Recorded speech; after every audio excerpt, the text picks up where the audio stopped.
Welcome to Facts TV News, where everything is true. Underage boys charged in homeless man's killing remanded. 5 juveniles charged last week in connection with the death of a homeless man who was set on fire in August were remanded in custody when they appeared in the Kingston and St. Andrew Family Court on Monday. The boys ages 15 to 17 years, who are charged with murder, are to return to court on Friday, where their bail applications will be heard. The underage boys are charged with the murder of Lionel Johnson, who died at hospital, where he was rushed by police who found him severely burnt on August 29. Johnson was reportedly set ablaze early in the morning in the vicinity of the National Hero Circle in Kingston. He died while undergoing treatment. A Molotov cocktail bomb and a lighter were reportedly found at the scene. Traffic in that area had to be diverted due to the crime scene being processed by the Kingston Central Police. The Ministry of Local Government and Rural Development had offered a $500,000 reward for information leading to the arrest of the killers. The police picked up the 5 suspects recently following intense investigations. Suspected St. James murder-suicide victim identified.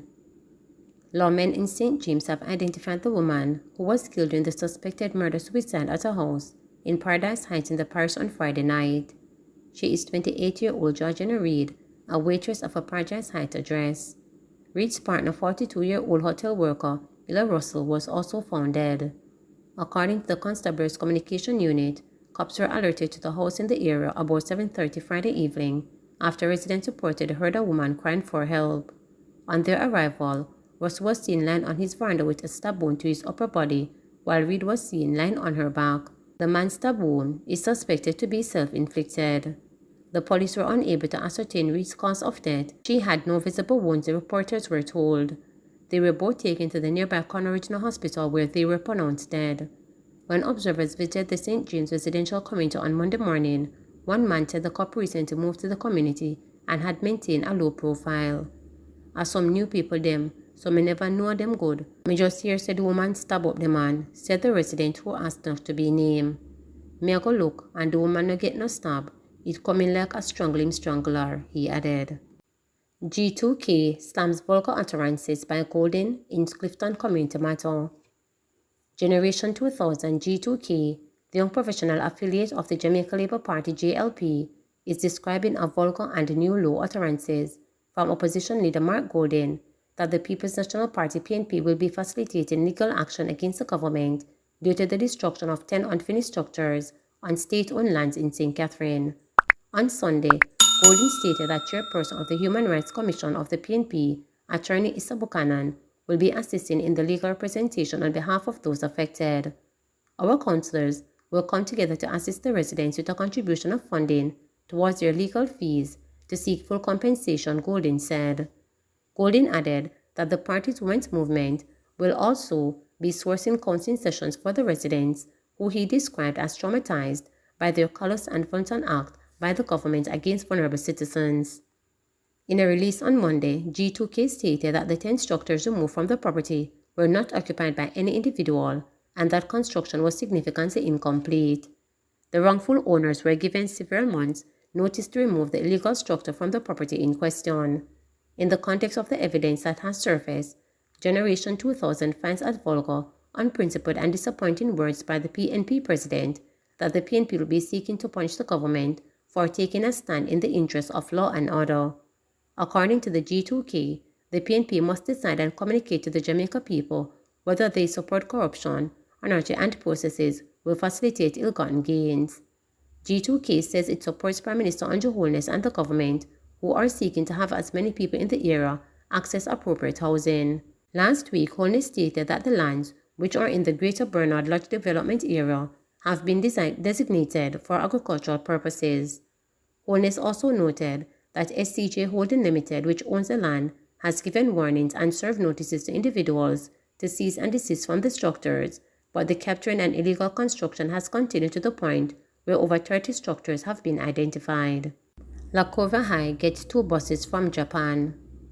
2 new coaster buses were handed over to La Curva High School in St. Elizabeth by the grant assistance of Grassroots Human Security Project of the Government of Japan.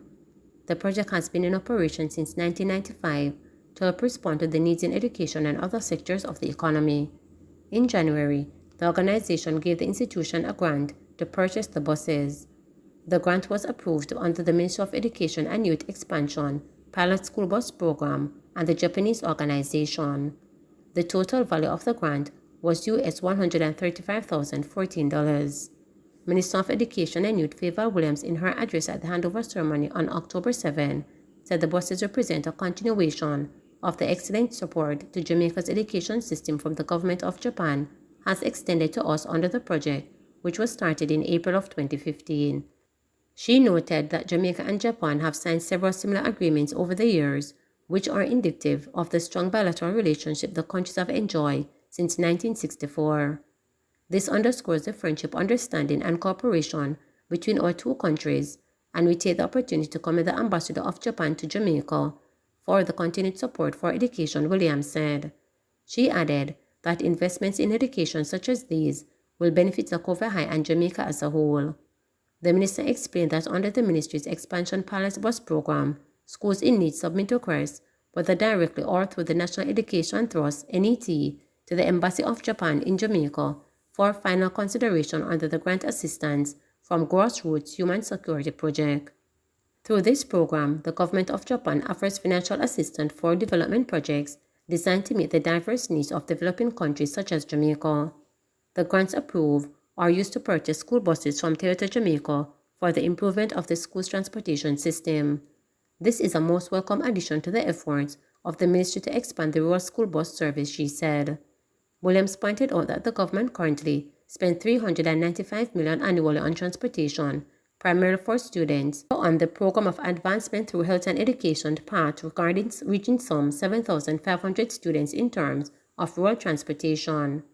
Williams thanked the government and people of Japan for the buses and assured them that the principal, staff, and teachers at Lakova High School will take the best care of the vehicles.